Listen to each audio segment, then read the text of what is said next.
This is Chris Albert, and I'm here to remind you of one thing. Someday, you're going to die. Now, that's not some morbid statement or scary idea. It's solid fact. Your time here on this earth is limited. And you need to be reminded of this as much as possible for one simple reason.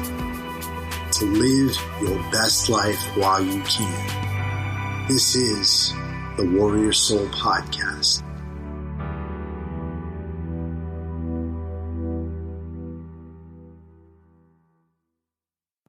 What's going on, everybody? Welcome to the Warrior Soul Podcast. And guys, I have an amazing interview for you today. This is with Mr. Steven Kuhn. Steven is somebody I've been following for a while, but the first time I got to hear him speak was at an event a few months ago called Clever Talks over in San Diego. And that was a conference for U.S. military veterans. Got to hear from a lot of people that day. They had Jocko Willink. They had Donnie O'Malley. They had Evan Hafer. A whole host of really awesome guests. Rudy Reyes. But Steven Kuhn was the first speaker that day. And his speech absolutely blew me away for a few different reasons. But the primary of which was he literally just came out and laid it all out there. He wasn't afraid of just trying to make himself look good. He wanted to talk about the mistakes he'd made. He wanted to talk about the pain he'd felt. He wanted to talk about all of the difficulties he'd had. And he wanted to do that because he was truly looking to serve the audience. What I've come to learn about Steven is that he truly tries to bring value to whatever he does. He's not looking to take, he's looking to give as much as he can. So I wanted to introduce him to you guys because he is somebody that I definitely look up to. And I believe that he's somebody that you guys could learn a whole heck of a lot from. Steven's a decorated U.S. Army veteran, and he is also a business consultant. And he found a lot of success early on, and then he lost it all. He went from having millions and millions of dollars in business to becoming a doorman.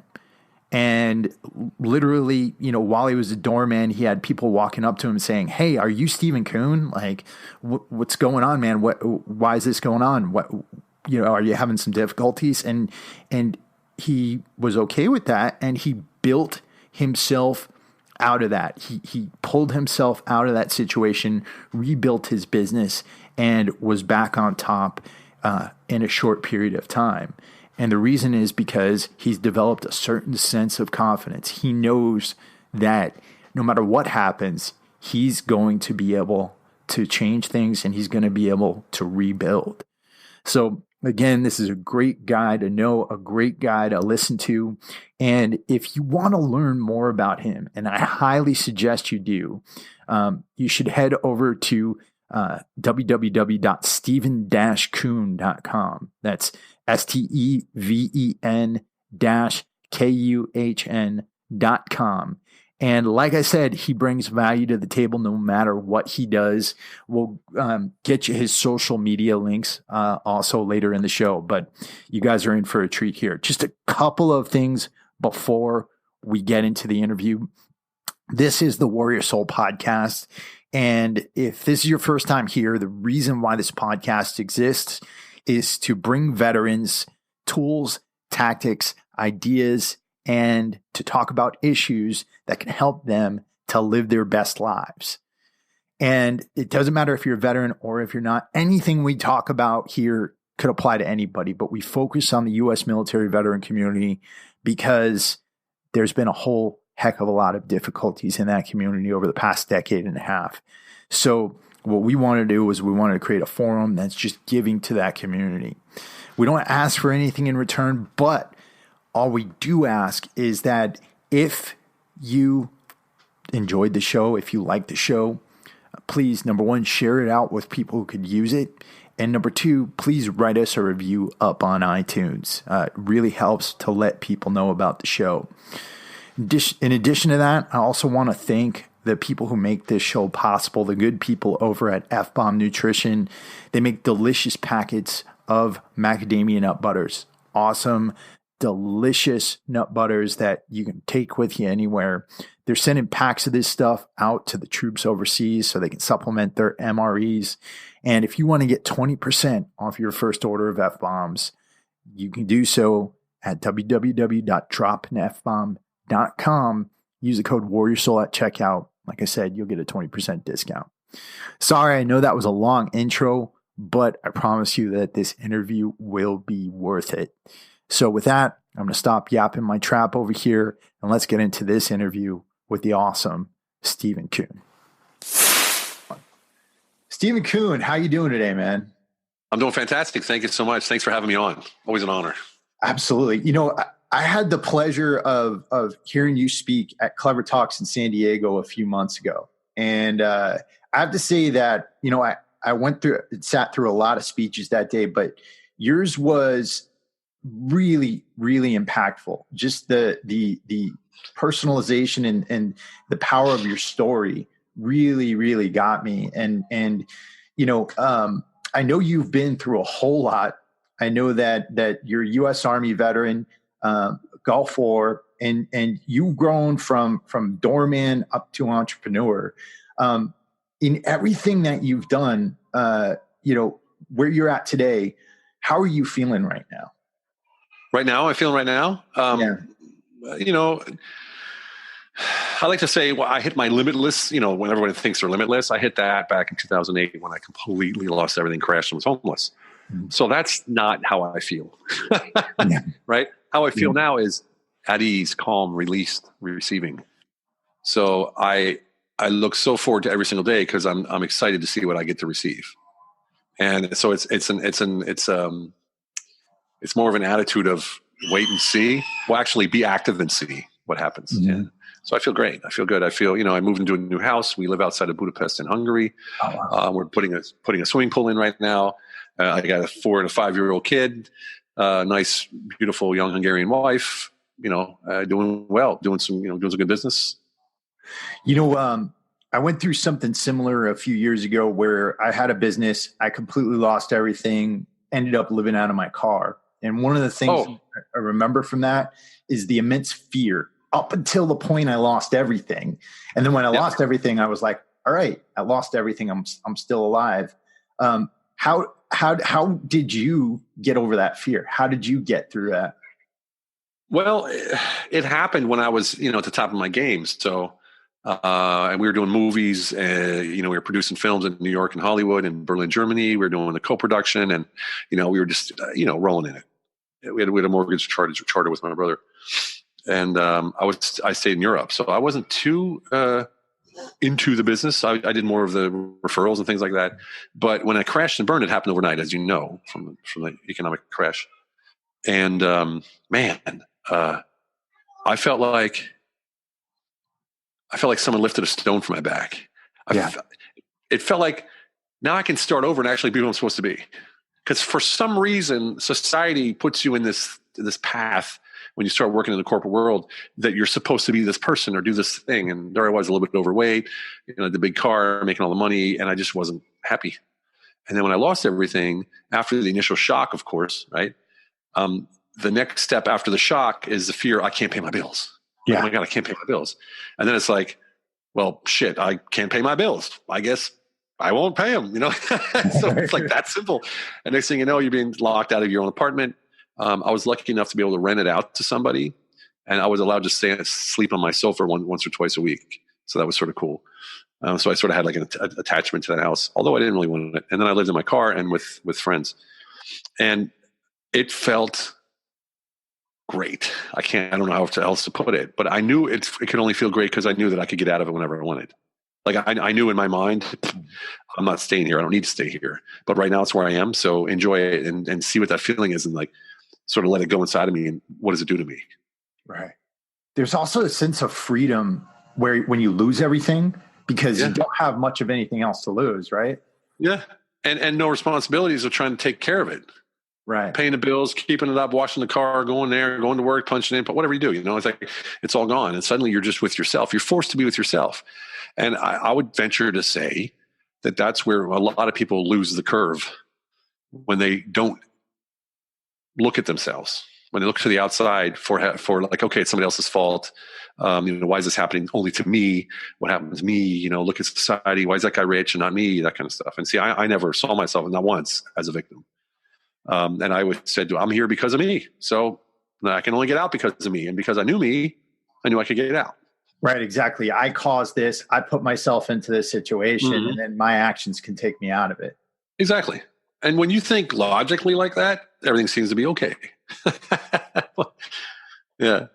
Now you just said you knew yourself, right? And so when you're sitting there, what were you thinking? Okay, my next step is this. I'm going to do X. What did you do? What was your thought process?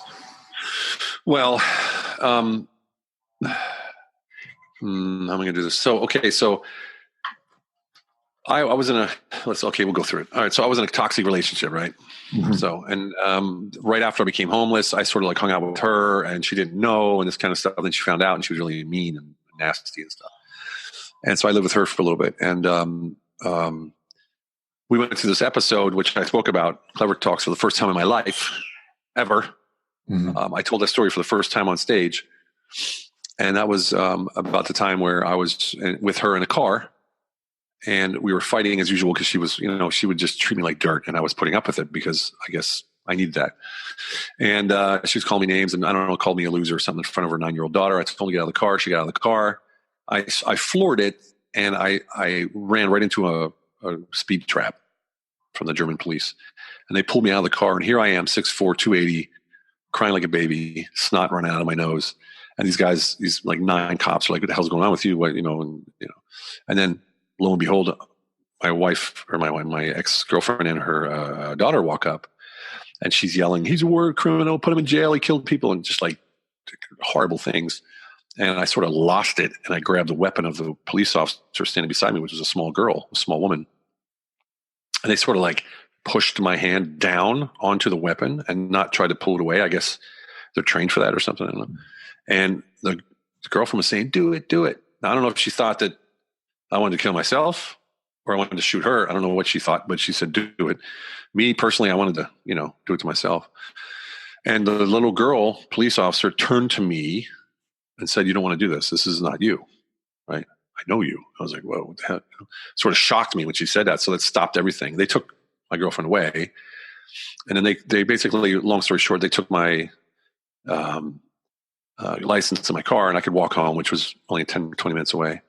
So I walked home, got there, and I was like, what the heck am I doing? I'm an idiot, Mm-hmm. And I went in my room, pulled out my picture of myself in the Army, my 8x10, put it down nice and neat against the door. And on top of the door, I hung my uniform. And I straightened my uniform out, checked the awards to make sure they were all straight and everything.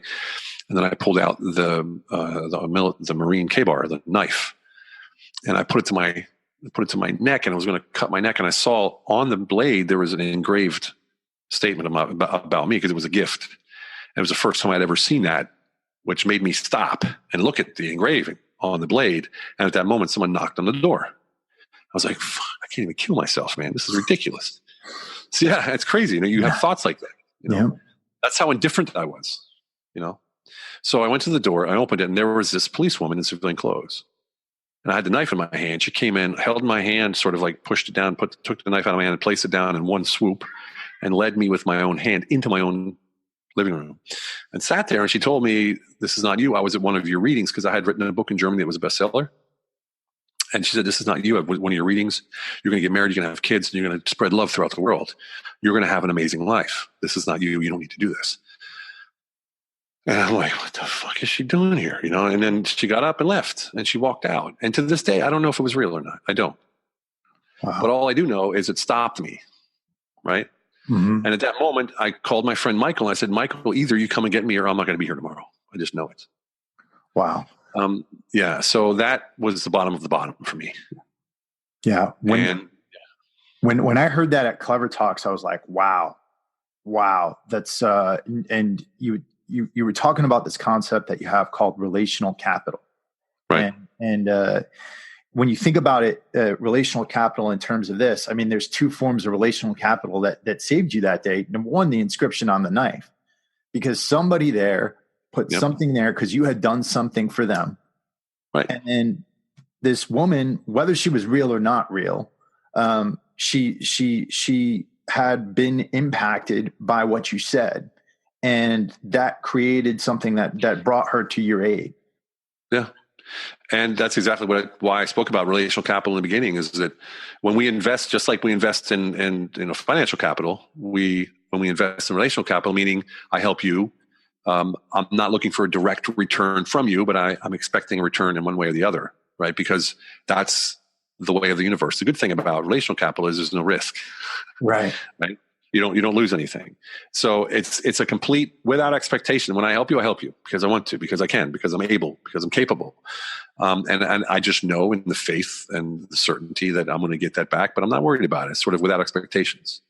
And that's where we're going backwards now, but that's where HIT sort of begins.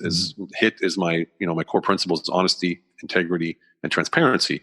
And the way that came about was when I wrote my book and I was on TV and I was forced to answer questions that I'd never been asked before. And there was 15 million viewers on there watching me talk about the first Gulf War, which is what I wrote about, and my experiences there. So I suddenly was faced with questions about, do you support this new war?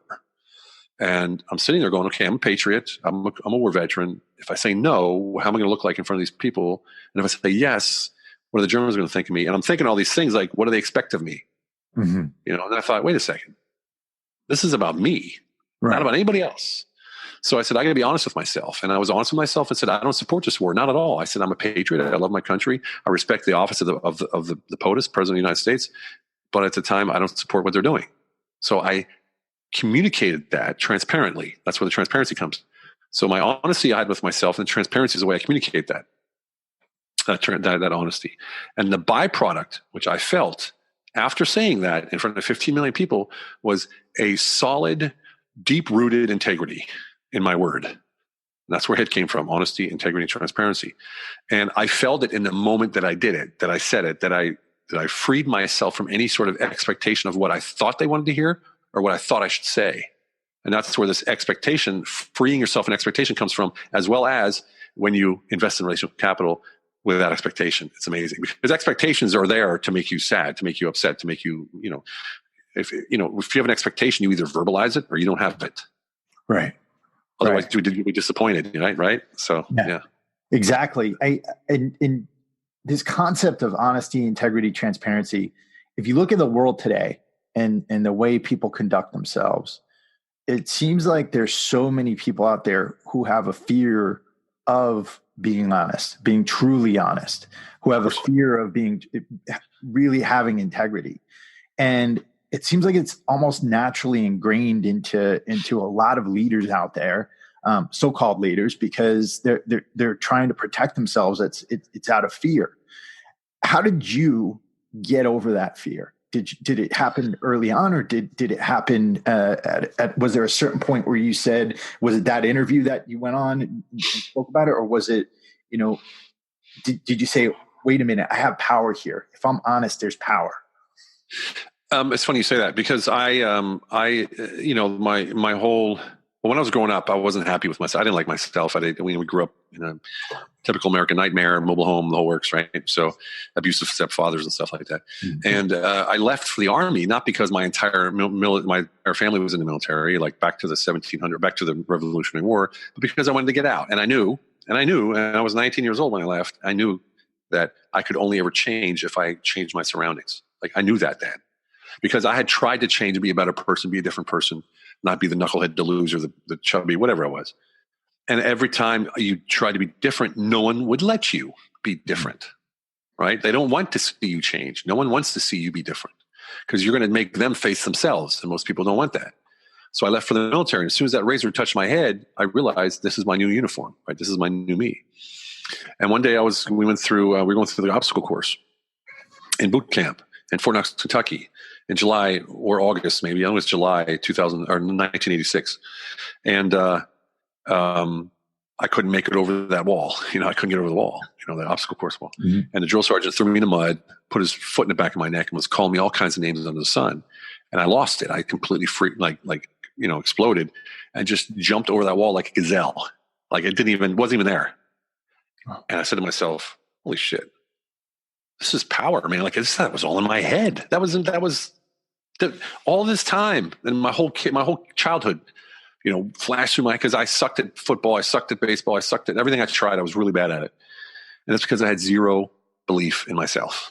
Right. And suddenly I was Superman. Right. That was my first step about honesty with myself, that I was never honest to myself, that I didn't believe in myself, that I didn't care about myself, that I didn't love myself. wasn't even interested in who I was. I was trying to be someone on the outside because that's what society says we're supposed to be. That's where most people are stuck. So I was forced in a moment where it was either literally do or die to actually face who I was and say, you know what, I'm going to go past this. And I did it subconsciously, but I was conscious of it after it happened.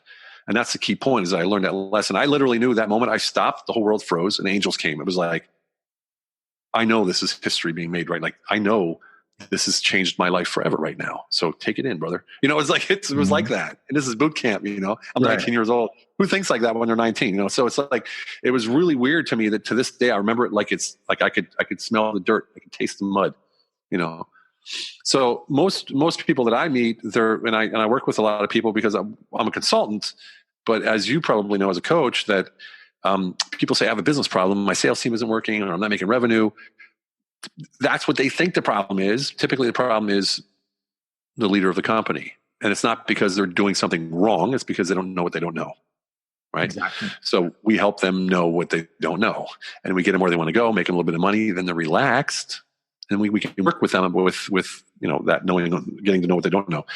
So the fear of not knowing who you are, I think it's because people are scared to face who they are. They're scared they're not going to be who they think they're supposed to. I have relatives like that. Yeah. Super successful, amazing, and they're not being who they are. Well, do you think because you're somebody who's hit rock bottom and you've come back up and you've done it a couple of times, when you don't go through something like that and the world doesn't show you who you are, because essentially that's what it is. When you hit rock bottom, it's the world showing you who you are. Do you think somebody has to go through that? And if they don't go through that, are they not experiencing what they need to experience in order to become who they truly need to be? Well, the easy answer is yes. They should go through. I mean, if you haven't gone through it, if you don't see the dark, how do you see the light? That's what most people say. But it's all relative, isn't it? I was after I got back from the Gulf War, I landed in Rhein-Main Air Base, and the Sergeant Major came up and said, "Hey, Sergeant Kuhn, I got a job for you." I was like, "I just got back." I said it to myself, of course. Mm-hmm.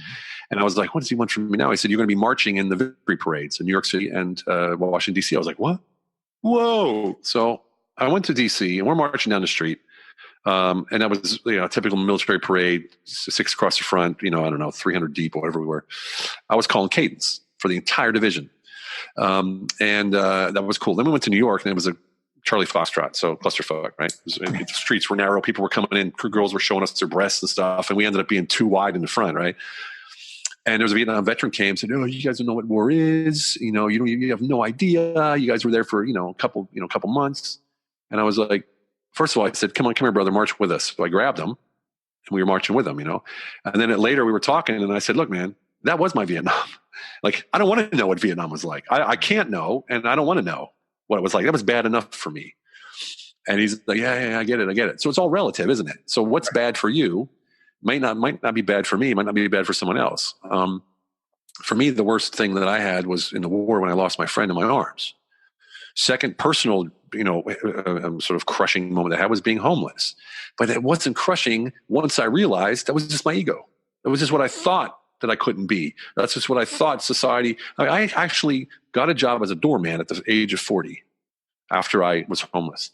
And I was standing on the door, and I had friends who knew me as this big, because at that time I was doing TV in Germany. I was a best-selling author. I was a director of a big company. And then I lost it all. And there I was on the door like 2 months later, and people say, "Hey, Steve, what's going on?" I'm like, "Hey, man." They said, "You coming in?" I'm like, "No, I work here." And they're like, "What? Oh my God, what's wrong with you? What happened?" And they were completely embarrassed and like, "Steve, you can't work here. What are you doing, man?" And I was like, "Well, dude, go in and have fun and relax."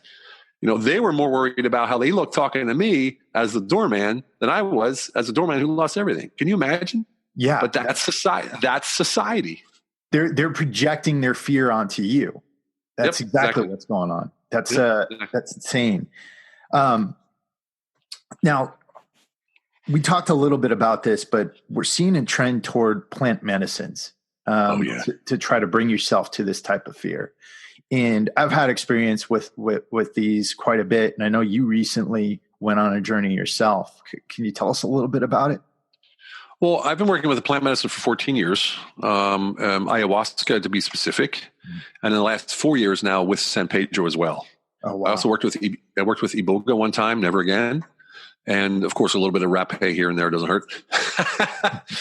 So the first time I ever worked with ayahuasca was in 2007, maybe 6 or 7, and it was in Berlin. And the only reason I did it is I was talking to a friend who was a German and was a McKinsey consultant in London, making $25K a month, and just doing really well, and collected bourbon and all kinds of stuff, like, the typical societal guy.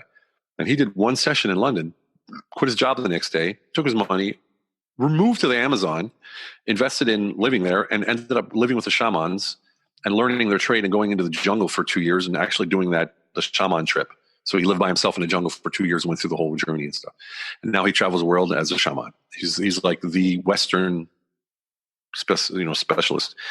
And I said, look, I can't get it out of my head that I'm going broke. I can't, this is before I went broke. I can't get it out of my head. I feel like I'm going broke. I'm always worried about money. He goes, come, let's do a session. I'm like, what? So in a session, I asked never to worry about money again, to always have enough, right? Which sounds great, right? Well, I said the wrong words. I should have had more. I should have said more, but I said enough. So I only ever had enough. But then I went broke, like I told you, I lost everything.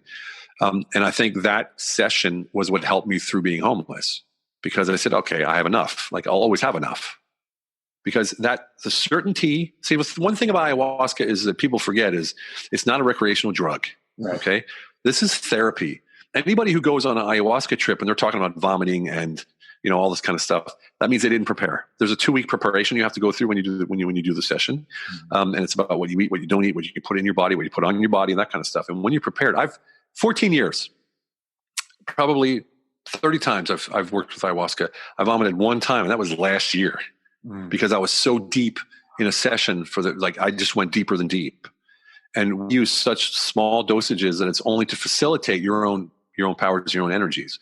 So we don't go to that, they call it ayahuasca tourism. We don't do that at all. We actually have I have my own journeys now in Peru, going in 15 days again to Peru. So ayahuasca is so powerful because that's the feminine, right? That's the feminine energy. That's the yin, so to say. And that's the airy stuff. That's how you see where you're going, what you're doing, your visions. And then San Pedro is the cactus, which is the masculine. Right? They call ayahuasca the mother. They call San Pedro the father. Right? And Iboga is the grandfather. I'll tell you why in a minute. But San Pedro is the exact opposite. It grounds you. It makes you. If you're working with ayahuasca and you're not working with San Pedro, man, you're missing. You're missing the entire other. You're missing the yang of the yin.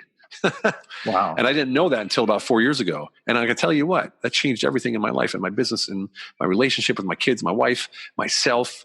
It changed everything because it's just the certainty. Now look, when we go there, we talk about mission and certainty. Sissy, what's up? Oh, beautiful. Nice. Yes. Sorry, my daughter's here. Yeah. Yeah. I see it. Yes, I see. When you pull it out? Yeah. Okay, there you go. Good job. Okay. Close the door. Thanks, boo-boo. Yeah, sorry. That's one thing I never do is tell my kids to go away. So that's just one of those things I always do. So, so the thing we work on is when we go on these retreats. This time we're going with 6 people. We go with the mission of creating certainty and finding your purpose. So, and I don't mean like guys, cool, groovy. I'm talking, what's your purpose in life to be abundant and make money and change the world?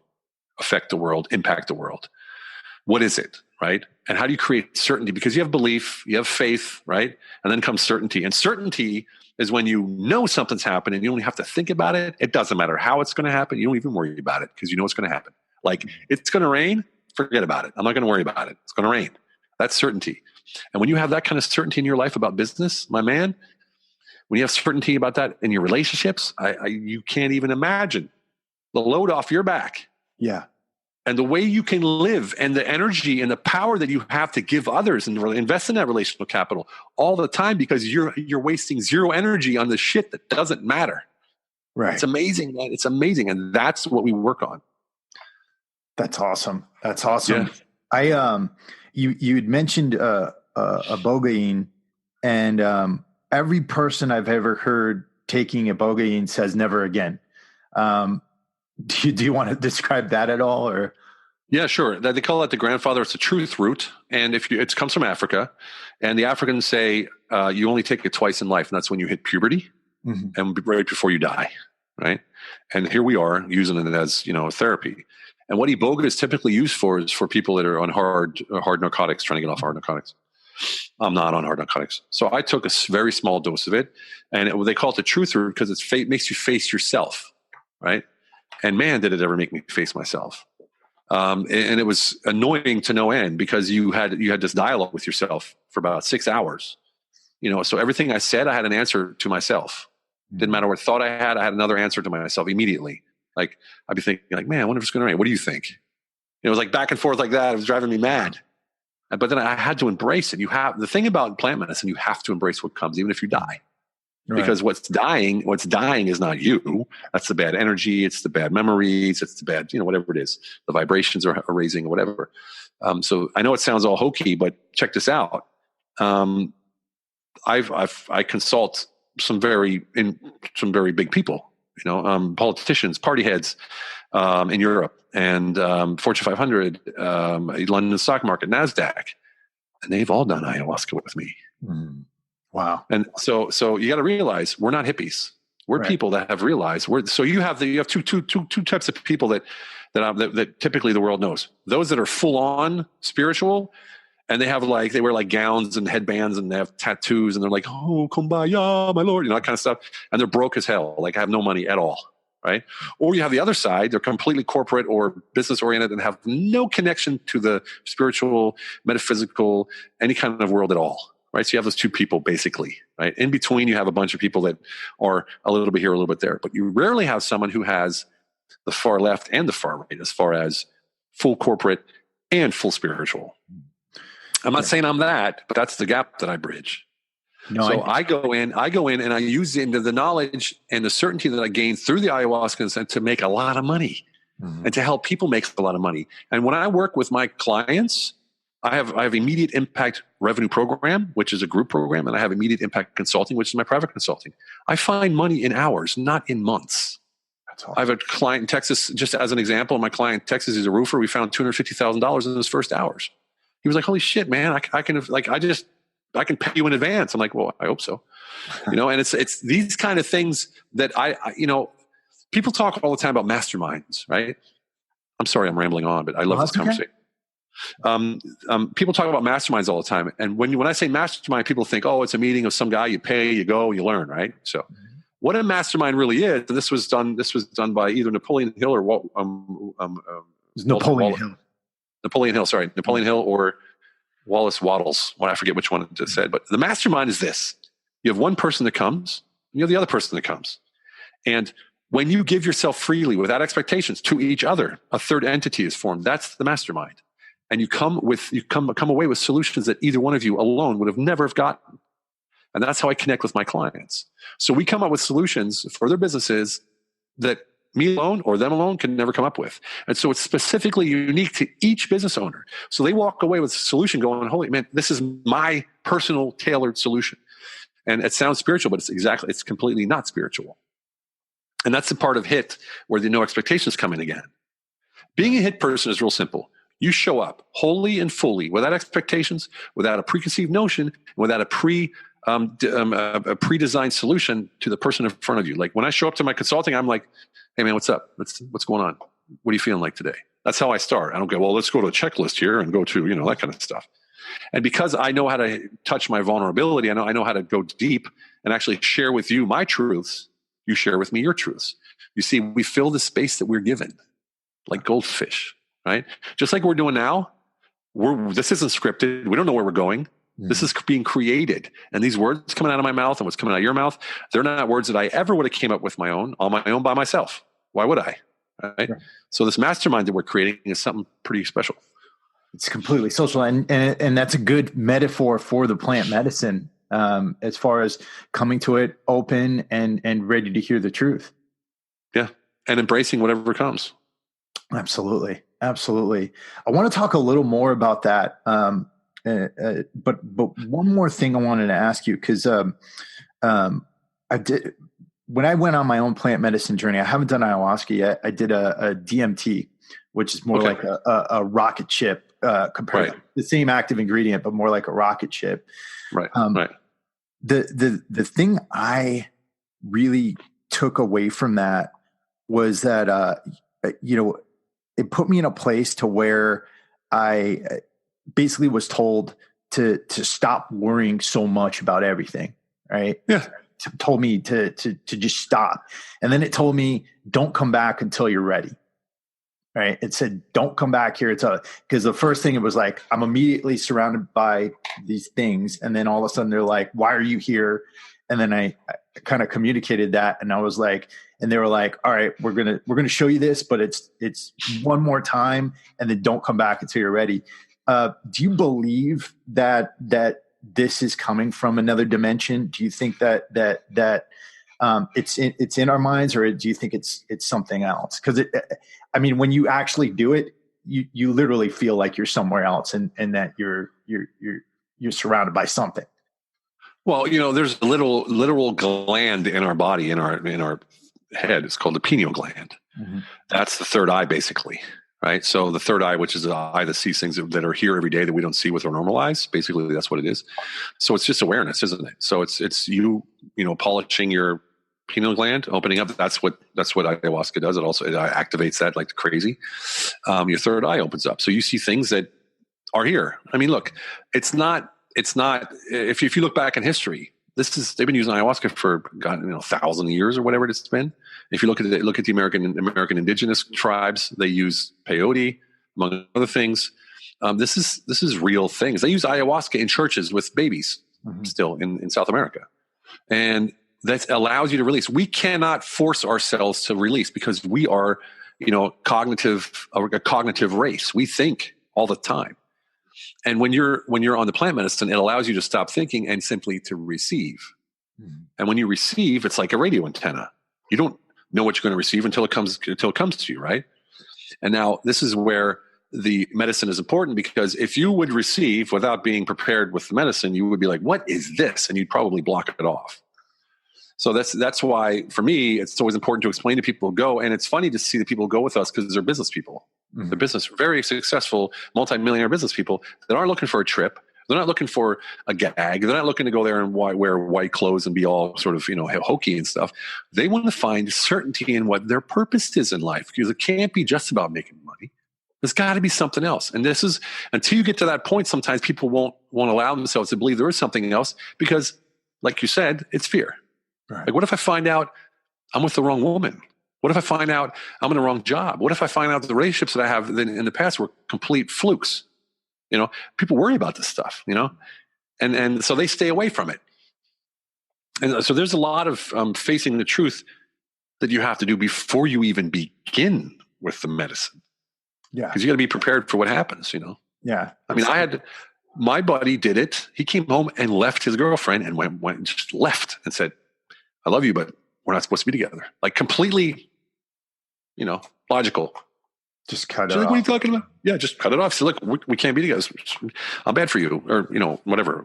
She was bad for him. Whatever it said, I don't remember. But that was it. It's completely like done. Amazing. Yeah. That's definitely something I'll never look at drugs in the same way ever again, because that's the thing, isn't it? People call it drugs, people call it medicine, people call it plant medicine, whatever it is. I don't know.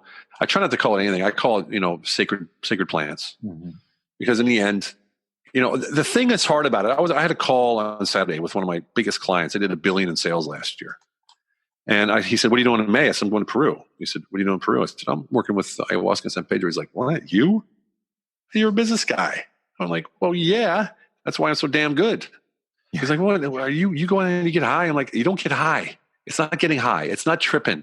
It's not chilling out and being cool. It's work, man. It's 10 days of hard work with yourself and crying and being upset and letting go of things that you cherish and love, only to have them come back and love you even more." So these are the kind of things that I go through when we're down there, and we facilitate this with the indigenous tribe down there that's actually the descendants of the Incans. And the even cooler thing is where this compound is. It's a compound ran by a South African family called the Mybergs. They've been there for 25 years. And when they built their compound, it was built at the top of Cusco, which is the oldest city in the Americas. And after that, they found the entire ruins of the Incan Empire. So guess where we do our ceremonies? Right on top of the Temple of the Moon, where the thrones are, where the sacrificial stones are. It's all right there. So if spirituality and proximity mean anything to you, that's the place you got to do it. Wow. So yeah, it's incredible. Yeah. That's got to be amazing. It is. And then we take the train to Machu Picchu, right? So we go Machu Picchu for a day, and we go to Pisac, to the market. We do a little bit of touristy stuff as well. Sometimes horseback. We go to Glacier Mountain, that kind of stuff. That's awesome. It is. So another question for you here, because what you do in business, I mean, it takes a lot of skill in understanding people and understanding not only people's thoughts and goals, but also their motives, what drives them, where they want to go, and how in the bigger picture of what's holding them back, right? What is your superpower, if you were to say what it was, and how did you develop it and hone it? I think my superpower is to be able to relate and connect with anyone. And what that does is puts them at ease and allows them to their creative juices to flow together to create that mastermind I was talking about. The way I did that was I realized at a really early stage that I had special talents if I let go. And I was not scared of failing. So that was my biggest thing. So when I walked up to Mick Jagger and said, "I'm your new bodyguard," because I wanted to, he believed me and I got the job. Right. So, and then when I walked up to Andrea Bocelli and I said, "You need me?" He's like, "Why?" And I told him why. And I said, "I want a retainer." And he laughed at me, and I walked away with a retainer and 20%. That's because I didn't have any fear. Like, I knew that whoever I'm in front of, if they open up to me, we're going to create something amazing. And that's because I have faith in, I don't know, whatever it is, a cosmos or universe or the source or whatever you want to call it, that when you give yourself freely and openly and wholly, then it comes back to you, period. So investing in relational capital, the entire thing, HIT, that whole sort of letting go of no expectations. So I think that the connection that I have with anybody that I work with, when I walk into a room, I'm able to do it in a way where I get noticed very quickly because I'm only giving. I go to networking, which I hate, but I go to networking, events, speaking. For instance, at Clever Talks, a perfect example. I walked in to the whole event. And the first thing I did is I went to every single vendor and I shook their hand, said, "What do you do? How you doing?" Second day, I went back and said, "Hey, what's your number one problem? Let me solve it for you." For nothing. So they knew who I was. They saw me again. "Hey, Steve, welcome back." See, you invest in them. You give them more. You make them feel better than when you met them. So when you leave, say bye, they're feeling better than when they met you. Every single time. I call that your life enterprise. So, if you look at a CEO in an enterprise, business enterprise, he or she has to answer to one person, and that's the stakeholder, right?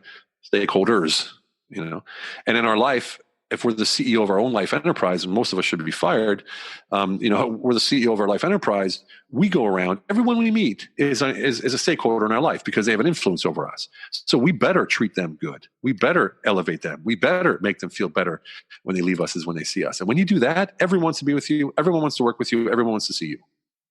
And you do it because it's good for you as well, not just for them. I'm asking this because we've got a lot of young combat veterans who listen to this show and who are out there. They're trying to figure out their way in this world.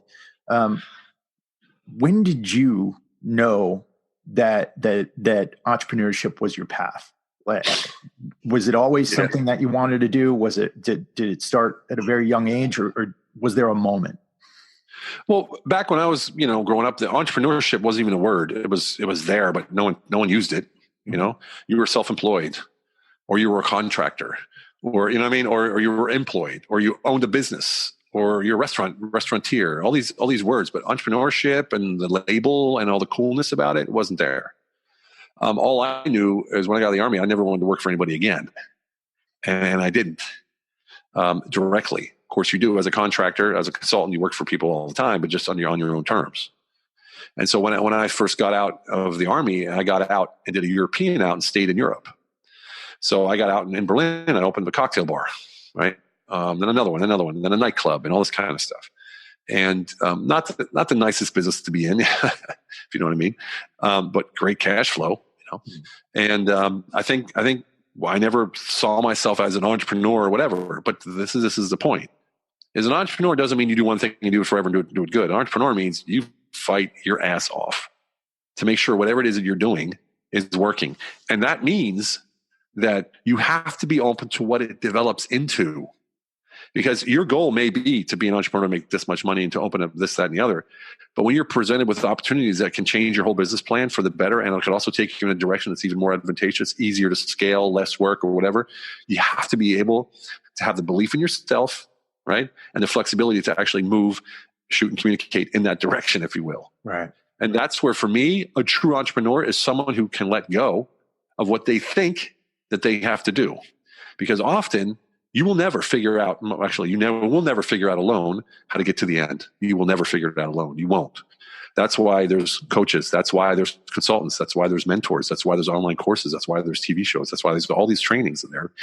Because you don't know, like I said in the beginning, what you don't know. Right.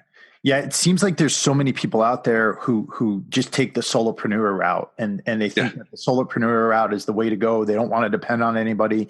They don't want help from anybody. And if you do that, there's such a big danger of getting tunnel vision or sticking yourself into a place where you're painting yourself into a corner because you're not getting outside perspective. Well, let me give you an example. There's nothing wrong with being a solopreneur. You're very flexible that way, right? But you're also very vulnerable, like you said. So, being an entrepreneur, solopreneur, whatever you want to call it, the key thing is how will you grow your business if you're by yourself? It's almost impossible. Number two is the way to grow your business quickest is with collaborations, right? Or partnerships. Collaborations are better because you don't have to form a third entity, pay taxes, all that kind of stuff. You simply say, let's work together and split the profits, right? So, for instance, I have a new product that I'm releasing called the Immediate Impact Revenue Program. It's a group consulting program. On Tuesdays, we have a Special Forces veteran who teaches high-performance mindset and force optimization in your business. Wednesdays, you have a hot seat with me where I find immediate revenue in your business. Thursdays, we have business professionals coming in to teach, like Tim Story's coming in to teach. We got Evan Carmichael said he's going to come in and teach. We got Roland Fraser's going to come in and teach. All these big names coming in to teach the students. And then on Fridays, we have the business and body mindset with a professional coach, fitness coach from the UK.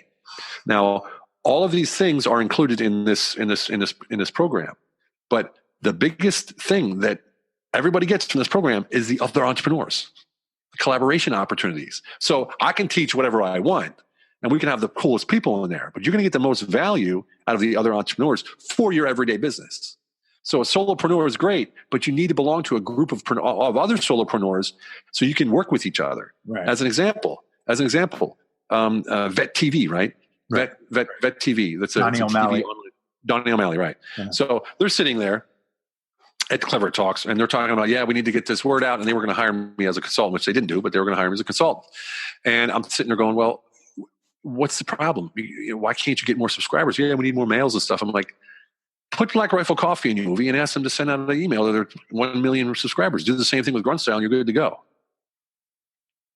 Done. Okay. You know what I'm saying? It's like, it's a collaboration. It's a collaboration. It's simple as that. They win, they get spots in his film, they get the Grunt Style, and you see those Grunt Style t-shirts in their film anyway now, right?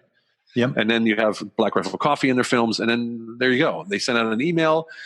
Let's say they each have maybe 500,000 subscribers for their t-shirts and for their coffee. You can probably go from 10%, 50,000 people sign up. You think that's good? Yeah.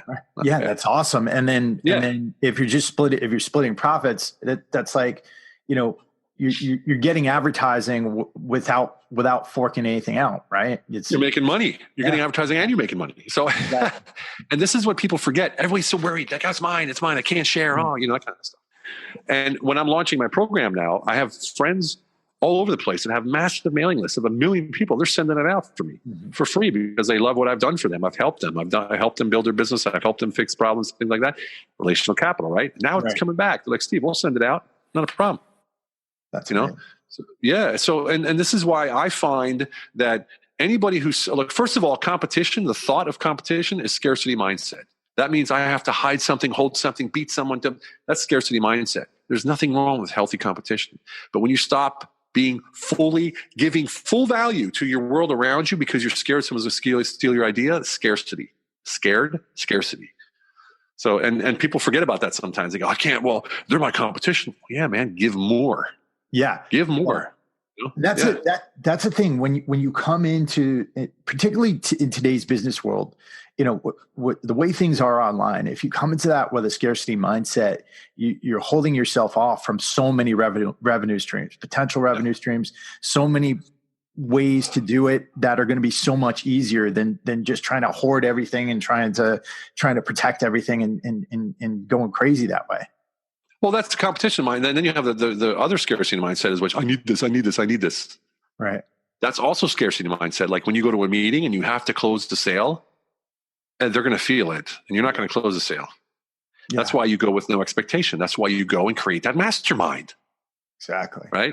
Exactly. You don't go in, I got to close the sale. I got the closing techniques. You want, the alternate close and then the line down the middle. And, all these different kinds of closes that we learned like 25 years ago when I was coming up in sales. They don't work anymore. Mirror and match. And, they want to see you are there for them. Maybe a bit vulnerable. And my superpower, what you were talking about before, my superpower is I can stay vulnerable longer than anybody else. I can stay underwater, naked, by myself, in a boardroom longer than anybody else. You can go at me all day long. I will never flare up. Like I will stay in that humble, vulnerable, powerful place that most people call fear.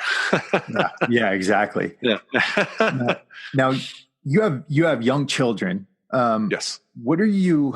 How are you teaching them this stuff? Or are you introducing this stuff to them now? And if so, all day. How are you introducing it to them?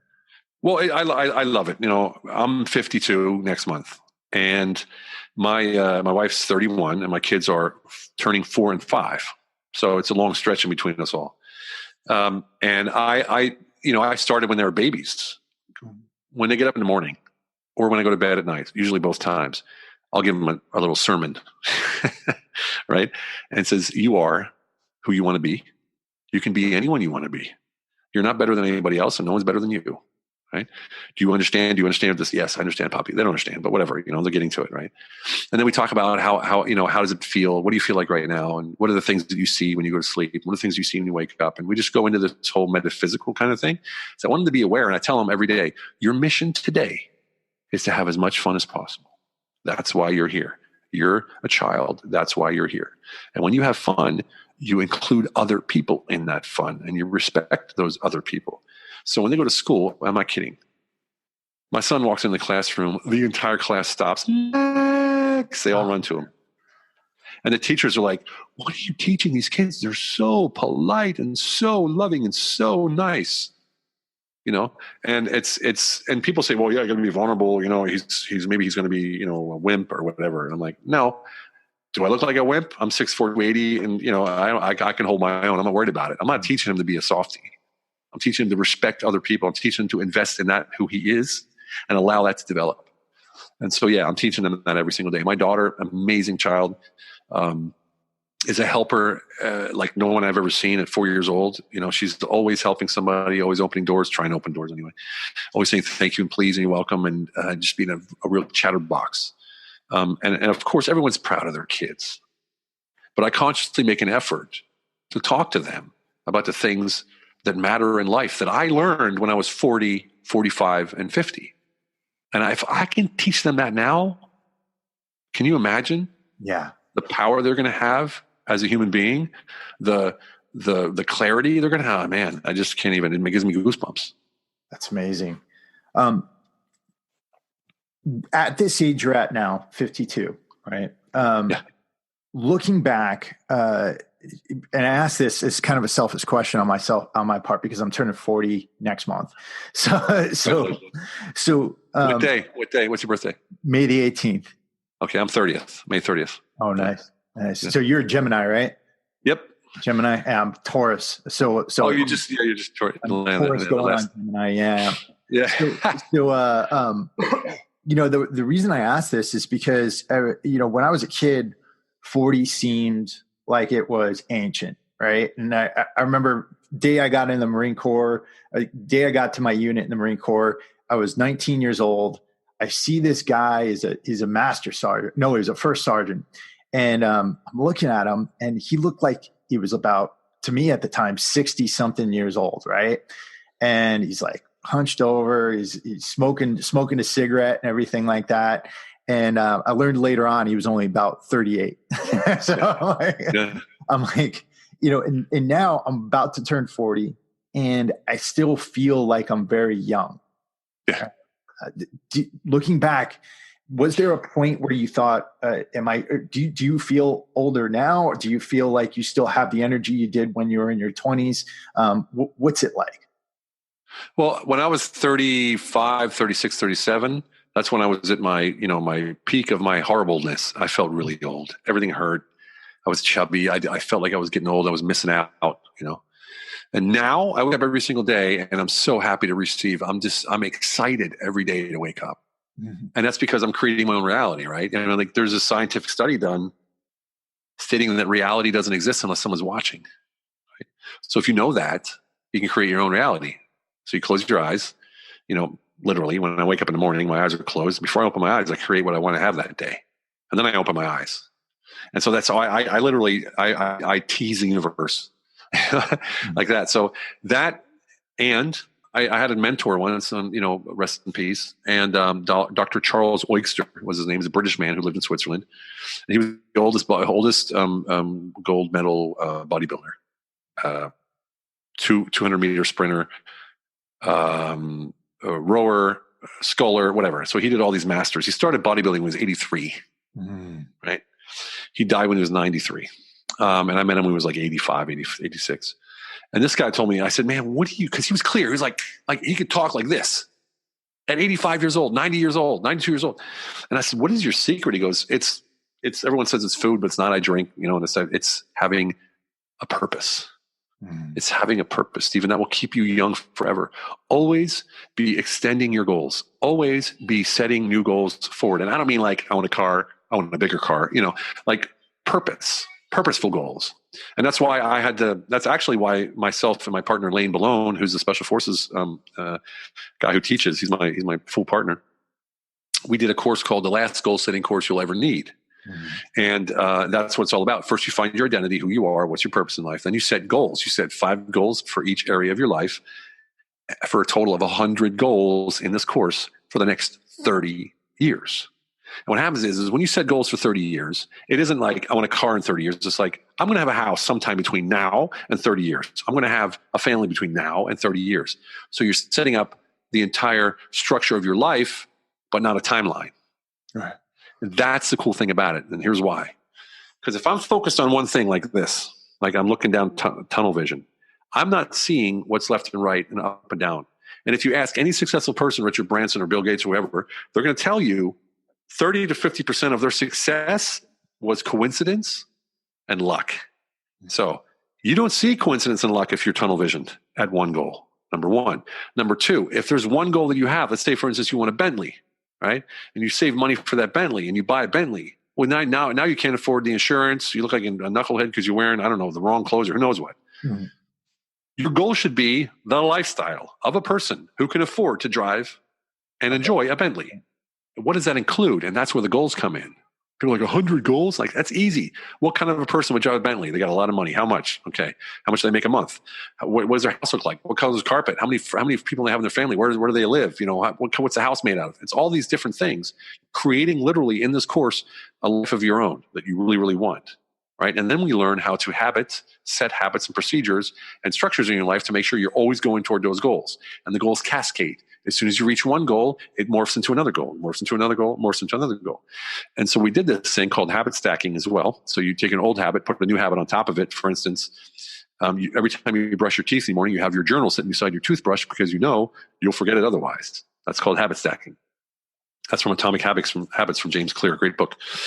And a lot of things we talk about is metaphysics, but we do it in a way like this right here. We don't talk about the metaphysical or quantum physics and things like that, but that's basically what we're talking about. And from the 60 people that signed up with absolutely no marketing whatsoever, I'd say about 80% of them are just blown away at the success they have because of the lifestyle they've built through this. Identity, goals, procedures and structures, and go. Cascading goals. It just goes.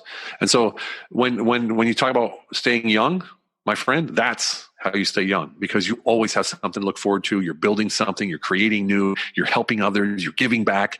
That whole spectrum of what it means to be a human, it has little to do with what you get. Because when you give, you automatically get. When you give what you have, your time, your knowledge, whatever it is, you will always get back what you don't have. Wow. That seems like it's the perfect type of course for somebody like who's the guys listening, who's about 25 years old, getting out of the military, trying to figure out what they're going to do next. It's exactly what it's for. And we actually tailored it to that situation for people who were out and sort of like, okay, what do we do now?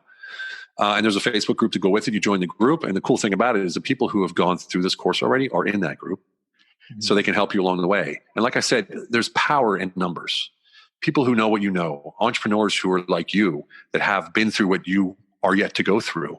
You don't have to learn that. I always say, if there's someone where you want to be in life, go to them and ask them, how did you get here? Right. Why would I go to try to learn Facebook ads if I can find somebody to do it for me who wants to be my partner or be a collaboration partner? I do what I do for him. I help him with his business and he does my Facebook ads. Why would I try to learn it? Why would I try to do it myself? It's ridiculous. It's ridiculous. If you're strong at something, you need to put everything you have into that strength.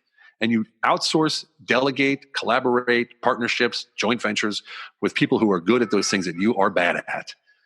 Because you will never be a genius at that one thing if you're concentrating on your weaknesses all the time. Like people say, concentrate on your weaknesses, 20/80, all that BS, right? It's not 20/80. Not at all. It's like 94/6. Yeah. Yeah. No. So, but don't get me wrong. You have to know your entire business. You have to know how it operates, and you have to know how it runs and how it makes money and how you find all that. You need to know that, but not in details. I don't need to know how to write and compute an IRR model, internal rate of return model, or ROI model. I just need to know how to read it. You know what I'm saying? And say, something's wrong there. That doesn't look right. The variables, the variable costs or whatever, just keep moving to my whatever. And so that you need to know. I call that being a hitpreneur. So a hitpreneur, hit squad, hitpreneur, hit man, hit woman. The hitpreneur is that person who shows up, as I said, wholly and freely, that knows their entire business 360 degrees, but is a genius in that one or two things that they do that just makes them like the baddest ass entrepreneur out there. And that's what we teach in this group. You start off with the immediate impact revenue program. You start out with a 30-day kickstart, and literally, I think it's like 60 5-minute videos or 4-minute videos or 3-minute videos that we just go through and we say, "This is what you got to do. This is how you do your branding. This is how you do your sales. These are 6 sales courses. Here's the marketing, da da da da da da," all the way through for 30 days, so that you come out on a platform ready to rock and roll, kill it. It's so much fun. I'll tell you. That's awesome. That is awesome. Especially for entrepreneurs that are like, man, I started, I don't know what to do yet, but I feel like I'm there. Okay, move. I'll get you structured. We're gonna get you moving, get you in a hot seat. You're gonna grab some mentors out of the group, and off you go. That's awesome. Yeah. It's interesting because we live in such an amazing time right now to where you can literally start a business, with practically nothing, right? You can start a business with practically nothing, with an idea. And when you're looking for help out there and you're looking to outsource, you could do it easier now than ever as well, because of virtual assistants and everything, right? Yeah. Well, look, I'm going to tell you the truth. I started my online business 15 months ago. Before that, I was an offline consultant traveling the world, Europe mostly, and maybe twice a year to the States or 3 times a year to the States. And I was literally gone 4 days a week on an airplane 2 days a week. And it was like cool, right? But it sucked because I was away from my family. So I came home one day and I said, I'm done. I'm not going in. I can call my clients and I'm not coming anymore. And I said, you can do it with me online. They're like, we're not doing online. Who the heck are you? Would you come some kind of, e-commerce dude? I'm like, nope. So they said, no. I said, all right. So I didn't know what to do. My wife's like, what do you do? I said, I have no idea. So I went to the veteran group, Vetpreneur Tribe, right? There was like 2,000 people there at the time. And I said, hey, how you doing? I'm Steven. I'm a business consultant. I've worked all over the world. I worked for Mick Jagger, Andrea Bocelli, Olivia Newton-John. I worked for politicians. I worked with NASDAQ, all this, whatever it said. And I said, I'm here to help you. So this is what I'm going to teach you today. I'm going to teach you how to do marketing. I'm going to teach you how to do this. I'm going to teach you how to do that. And after 3 months, I had so many clients, I made 6 figures. Now, I didn't do any marketing.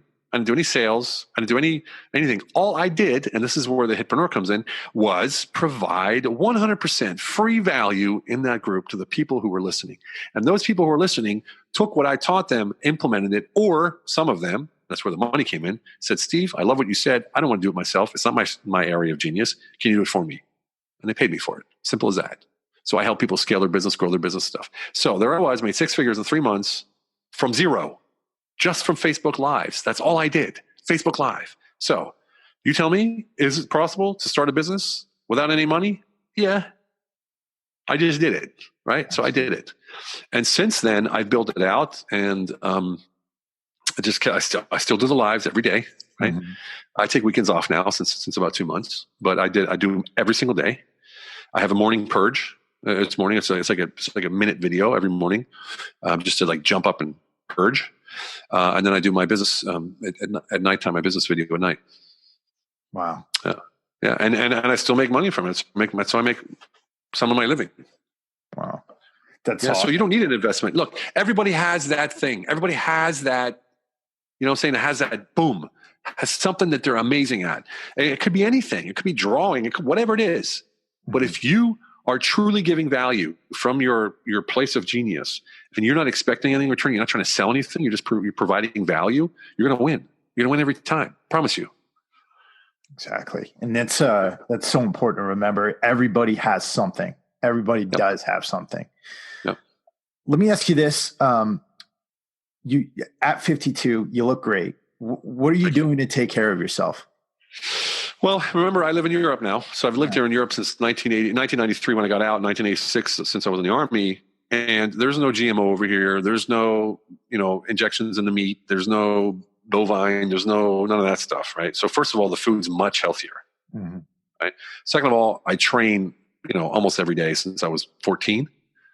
And yeah, I just that goal setting and a young wife and young kids and the zest for life and conquering more and seeing more and living more and loving. Like, look, I live in Europe. When I want to go out on the weekend, we go to Italy, we go to Croatia, we go to Vienna. It's a 2-hour drive away. Like we just booked this weekend today.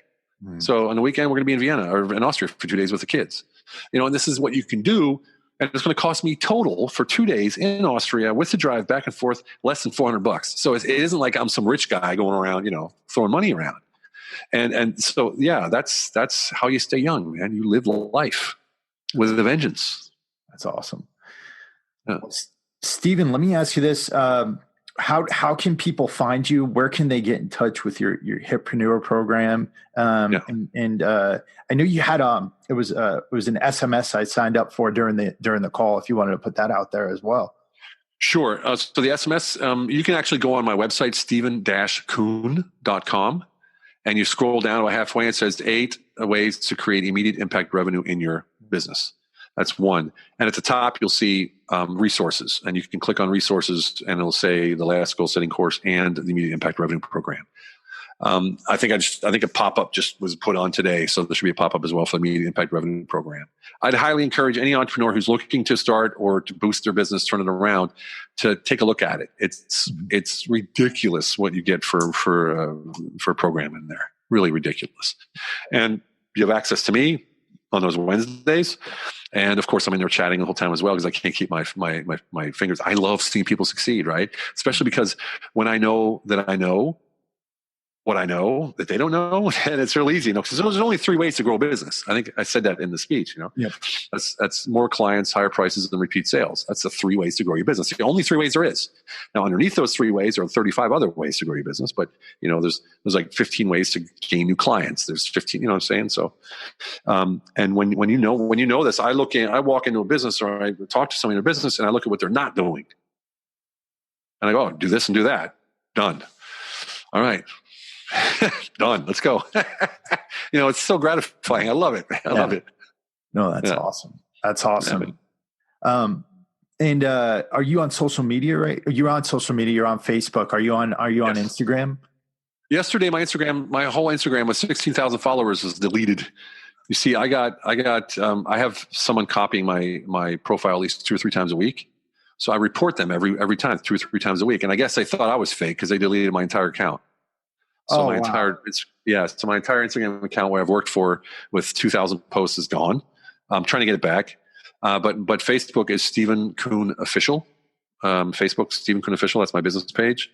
My private page is full of. I have 5,000 friends, so I can't go over there anymore. But you can follow me on the business page, Steven Kuhn Official. Twitter is Steven E. Kuhn. Steven E. Kuhn. Instagram is Steven Eugene Kuhn. I have a small business one that I never built out that I'm now starting to build out. So Steven Eugene Kuhn. And I think that's about it, right? Yeah, that's about it. Yeah, we'll get you posted across our channels on there. It stinks to have something like that deleted. Yeah. It happened for a reason. Like, see, this is what I'm talking about. I let go of stuff like that. If I can't change it, I got my Instagram guy. I'm like, you Instagram guy, can you go check it out? He's like, I'll get back with you in a couple of days. All right, see you, man. I don't worry about it. Right. So it's like, yeah, so what? It's supposed to happen. Who knows why? Maybe I'm supposed to learn a lesson like, hey man, next time take all those names down and put them in an Excel list or something. You know what I mean? Like whatever. So it doesn't bother me. I lost a Rolex one time. I'm like, I guess I wasn't supposed to have it. What are you going to do? You can't change it. It's raining. You're in a bad mood. I'm sorry, man. You're not going to change the rain by being in a bad mood. You might as well be happy. Yeah, right? No, absolutely. A lot of people worry too much about things they can't control at all. Exactly. Well, number one, I just want to acknowledge you. Like I said, first time I'd heard you was at that talk at Clever Talks. And then, immediately after listening to your speech, I was really, really motivated. And in the weeks and months after that, I'd started my own new business and wow, completely changed what I was doing. And awesome. I loved what you talked about. I loved your presence on stage. And, I love the fact that you're so, I hate using this word because it sounds cliche, but it's true. You're authentic. You're truly putting yourself out there. You're not afraid to be vulnerable, and you're using it to help other people, using your story to help other people. And that's what I really appreciate about you, man.